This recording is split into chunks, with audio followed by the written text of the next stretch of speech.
안녕하십니까. 할 수 있다 과학의 기초. 오늘은 가설연역법에 대해서 하겠습니다. 지난 시간에 연역법에 대해서 했는데요. 이 연역법은요, 대전제라는 게 이제 존재를 해야 되는데, 대전제만 알면은 적절한 증명 과정을 통해서 결론을 모든 거를 다 이끌어낼 수 있다라는 방법입니다. 근데 연역법 자체로는요, 요 대전제를 만들어낼 수가 없기 때문에 이 연역법의 출발이 되는 대전제를 찾는 게 불가능합니다. 그래서 이제 연역법이 아이디얼한 방법이라고 했고요. 그럼 실제에서는요, 실제 우리가 과학을 하는 데 있어서는요, 어떤 자연현상에 대해서 우리가 인식을 해야 되기 때문에 관찰이 반드시 필요합니다. 그래서요, 연역법에서의 대전제를 우리가 공급을 하기 위해서 관찰이라는 행위를 엄청 중요하게 여깁니다. 그래서 새로운 방법인 가설연역법이 나왔는데요. 가설연역법은요, 귀납법과 연역법이 뭔가 혼합된 그런 방식을 얘기합니다. 자, 그래서 가설연역법은요, 어떠한 현상의 관찰로부터 우리가 관찰을 통해서 자연을 인식하잖아요.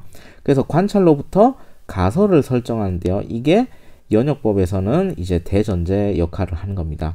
그래서 가설을 설정하고 그 가설을 검증하는 과정, 여기에서는 이제 연역과 같은 방법이 쓰이게 됩니다. 자, 그래서 가설연역법은요, 크게 두 가지가 되어 있는데요. 첫 번째는요, 관찰과 연구를 통해서요, 제일 먼저 가설이라는 걸 세워야 되고요. 근데 관찰과 연구, 요거는요, 연역적으로 모든 대전제를 통해서 알 수 있는 게 아니고요. 우리가 관찰을 통해서 해야 되기 때문에요. 요거는 귀납적 방법이 이제 중요하다는 겁니다. 그래서 그 중간 결과물인 가설을 세운 뒤에요. 이 가설을 테스트하는 과정에서는요. 요 가설의 입증이 되면 법칙을 만드는 거, 여기에서는 보통 연역적인 방법이 쓰입니다. 그래서 귀납적과 연역적 방법 두 가지가 쓰이기 때문에 이름이 가설연역법이 되는 겁니다. 자, 그러면요, 가설이 무엇인지 봐야 되는데요. 가설은요, 우리 경험을 통해서 자연을 관찰을 통해 가지고 얻은 개연성 있는 결론입니다. 그래서요, 이런 것들을 이제 관찰해 보니까, 혹시 이런 연관성이 있지 않을까? 이런 법칙이 있지 않을까라고 하는 잠재적인 결론을 얘기하는 겁니다. 근데 가설은요, 이 가설연역법이라는 방법을 통해 가지고 검증이 가능한 과학적 명제로 제시가 되어야 됩니다.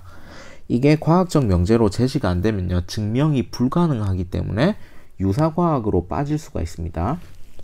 자, 그래서 가설이라는 건요, 제일 중요한 거는 과학적으로 어떤 실험이나 뭐 증명을 통해서 검증이 가능해야 됩니다. 자, 그래서 가설을 세우는 단계가 매우 중요합니다. 자, 그러면요, 조금 더 구체적으로요, 가설연역적 과정에 대해서 보면요, 먼저 현상 탐구가 있습니다. 요거는 자연에 대한 인식 과정을 얘기하겠죠. 그 과정을 통해서요, 귀납적 방법을 통해 가지고요, 가설을 설정하게 됩니다. 요거는 잠재적인 결론이라고 말씀드릴 수가 있겠죠. 자, 그러면요, 요까지가 이제 귀납적인 사고가 쓰였고요. 실험 및 검증, 그 다음에 가설 입증과 이론 도출, 요 과정은 연역적인 방법입니다. 그래서 이 귀납법을 통해서 얻은 가설을요, 실험이나 증명을 통해서 검증을 해야 되는 겁니다. 그래서 그 검증을 한 결과가요, 가설에 입증이 될 거고, 이를 통해서 이론을 도출할 거고요. 조금 더 연구를 해가지고, 이게 특수한 경우에만 성립하는 게 아니고 일반적인 경우에도 성립하는구나 라고 해서 일반화까지 가면은 어떠한 법칙이 정확하게 정립이 되는 겁니다. 자, 그러면 여기에 대한 특징을 한번 볼게요. 자, 가설을 설정하는 단계랑 실험 결과로부터 가설을 정당화하는 과정에서는 귀납적인 추론이 쓰인다는 겁니다. 쉽게 얘기해서 가설을 설정하는 요 단계까지에는 귀납이 쓰인다는 거고요. 가설로부터 검증을 하고 이제 예측을 하고 이제 실험을 설계하고 결과를 도출하는 과정에서는 연역적인 사고, 그래서 요까지에서는 연역적인 사고가 필요하다라는 겁니다. 자, 근데요, 그러면은 가설연역법은요, 귀납법에 가까울까요? 연역법에 가까울까요? 라는 질문이 있을 건데요. 요겁니다. 쉽게 생각하면요, 가설연역법은요, 귀납을 통해 도출한 명제를요, 어떠한 테크닉을 통해서 증명하는 거야. 그 테크닉이 연역법을 통해서 증명하는 거거든요.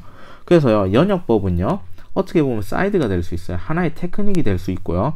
어쨌든 간에 내가 귀납적인 사고를 통해 가지고 어떤 중간 결과를 얻었기 때문에요.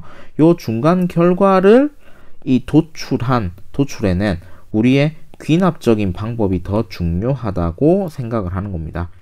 그래서 가설 연역법은요, 이름은 연역법이 이렇게 들어가 있는데요, 사실은 귀납에 조금 더 가까운 탐구 방법입니다.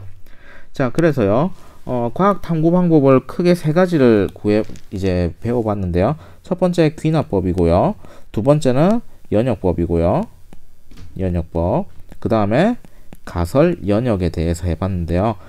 귀납법과 연역법, 이거는요, 각각의 장단점이 극명하게 드러나기 때문에요. 순수한 과학적 탐구 방법에서는요, 얘네들이 잘 쓰이지 않고요. 이 두 개를 혼합한 가설 연역법이 주로 쓰이고 있습니다.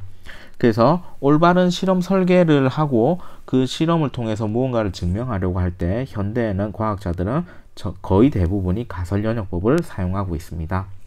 자, 오늘은 가설 연역법에 대해서 공부하였습니다. 수고하셨습니다.